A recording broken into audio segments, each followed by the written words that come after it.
بسم اللہ الرحمن الرحیم۔ اللہ کے نام سے شروع جو نہایت مہربان رحم کرنے والا ہے۔ سب سے بہترین لقمہ وہ ہوتا ہے جو اپنی محنت سے حاصل کیا جائے۔ اپنی زبان کی تیزی اس ماں پر مت چلاؤ جس نے تمہیں بولنا سکھایا۔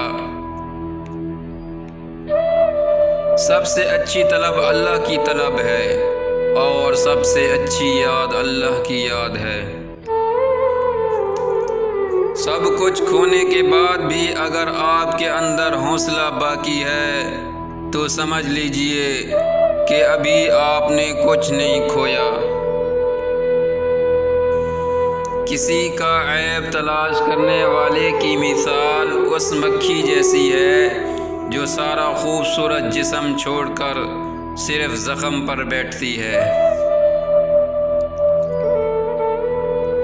کسی کی آنکھ تمہاری وجہ سے نم نہ ہو کیونکہ تمہیں اس کے ہر آنسوں کا قرض چکانا ہوگا۔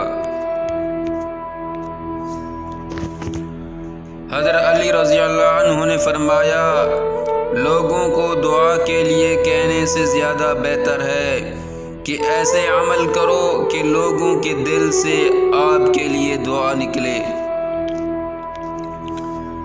پریشانی تذکرہ کرنے سے بڑھتی ہے، خاموش رہنے سے کم ہو جاتی ہے، صبر کرنے سے ختم ہو جاتی ہے اور اللہ کا شکر ادا کرنے سے خوشی میں بدل جاتی ہے۔ ایک لفظ ہے محبت، اسے کر کے دیکھو تم تڑپ نہ جاؤ تو کہنا۔ ایک لفظ ہے مقدر، اس سے لڑ کر دیکھو تم ہار نہ جاؤ تو کہنا۔ ایک لفظ ہے وفا، زمانے میں نہیں ملتی کہیں ڈھونڈ پاؤ تو کہنا۔ ایک لفظ ہے جدائی، اسے سہ کر دیکھو تو تم ٹوٹ کے بکھر نہ جاؤ تو کہنا۔ ایک لفظ اللہ، اسے پکار کر دیکھو تو سب کچھ پا نہ لو تو کہنا۔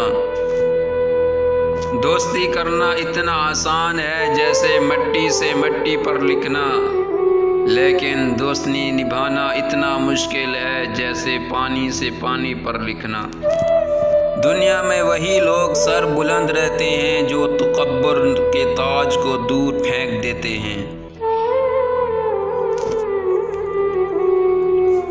محبت اور دوستی خدا کے دو بہترین تحفے ہیں جو آپ کو عطا کیے گئے ہیں، انہیں خود غرض لوگوں پر برباد مت کریں۔ زندگی میں قدم اور قلم بہت سوچ سمجھ کر اٹھانا چاہیے۔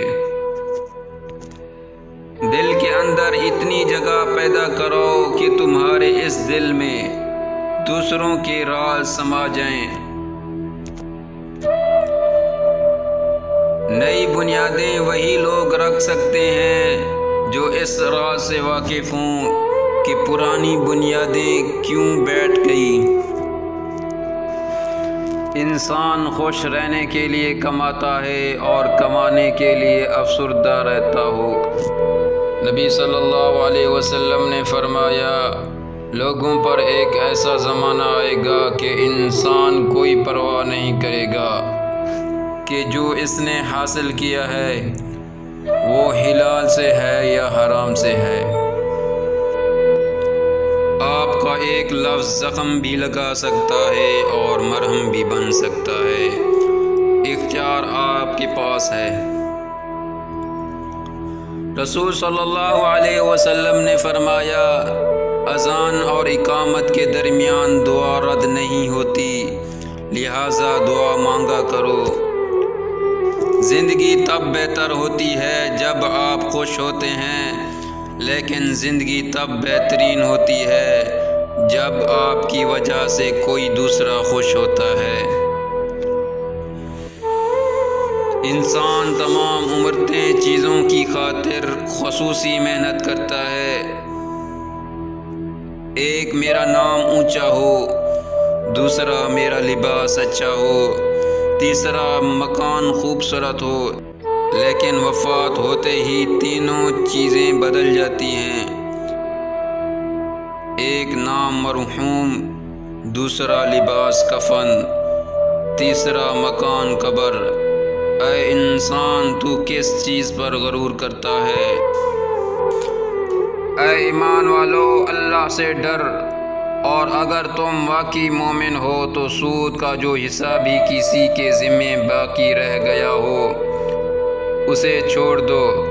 پھر بھی اگر تم ایسا نہ کرو گے تو اللہ اور اللہ کے رسول کی طرف سے اعلان جنگ سن لو، اور اگر تم سود سے توبہ کرو تو تمہارا اصل سرمایہ تمہارا حق ہے۔ نہ تم کسی پر ظلم کرو، نہ تم پر ظلم کیا جائے۔ قطب الدین ایبک شکار پر نکلا تو ایک کسان کو ہل چلاتے دیکھا تو پوچھا، دن میں کتنے پیسے کماتے ہو؟ کسان، 4 روپے۔ ایبک، کیسے خرچ کرتے ہو؟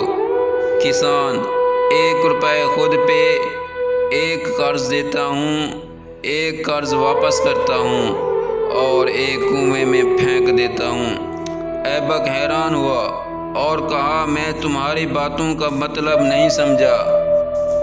کسان، 1 روپے میں اپنے اور اپنی بیوی پہ خرچ کرتا ہوں، 1 اپنی اولاد پہ، تاکہ کل کو میں بوڑھا ہو جاؤں تو میری خدمت کریں، 1 اپنے بوڑھے ماں باپ پہ جنہوں نے مجھ پہ خرچ کیا تھا، اور 1 خیرات کرتا ہوں جس کا اجر مجھے آخرت میں ملے گا۔ پسینہ مبارک۔ سیدنا انس رضی اللہ عنہ سے روایت ہے کہ رسول صلی اللہ علیہ وسلم ہمارے گھر میں تشریف لائے اور آرام فرمایا۔ آپ صلی اللہ علیہ وسلم کو پسینہ آیا۔ میری ماں ایک شیشی لائی اور آپ صلی اللہ علیہ وسلم کا پسینہ پونچھ پونچھ کر اس میں ڈالنے لگی۔ آپ صلی اللہ علیہ وسلم کی آنکھ کھل گئی۔ آپ صلی اللہ علیہ وسلم نے پوچھا، اے ام سلیم، یہ کیا کر رہی ہو؟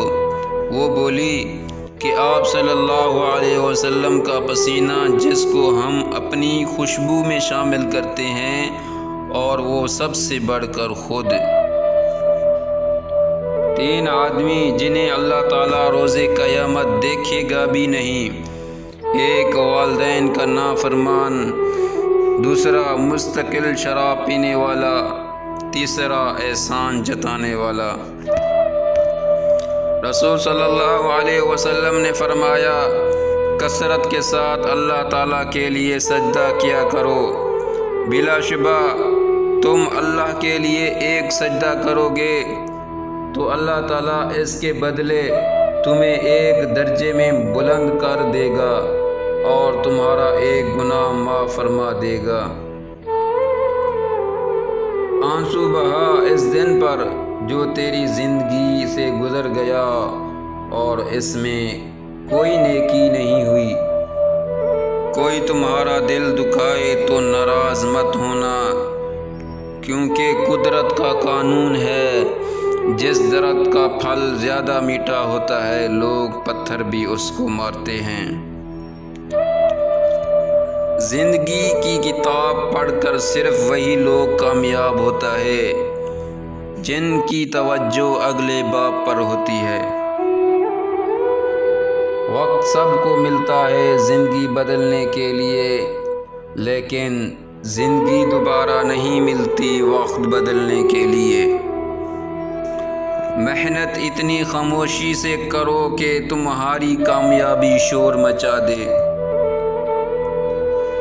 جب آپ عروج پر ہوتے ہیں تو آپ کے دوستوں کو پتہ چلتا ہے کہ آپ کون ہیں، اور جب آپ زوال پر ہوتے ہیں تو آپ کو پتہ چلتا ہے کہ دوست کون ہیں۔ نماز جگہ بدل بدل کے پڑھنی چاہیے، کیونکہ زمین کا وہ حصہ ہمارا گواہ بن جاتا ہے اور آخرت میں مغفرت کا ذریعہ بن جائے گا۔ اچھی بات بتانے سے اعمال میں 30 لاکھ نیکیاں لکھ دی جاتی ہیں۔ قیامت کے دن انسان ایک نیکی کو ترسے گا۔ خوشی وہی انسان حاصل کرتا ہے جو اپنی خواہشات کو قابو میں رکھے۔ جس کا کام رب سنوارتا ہے، اس کا کام بندے کیسے بگاڑ سکتے ہیں۔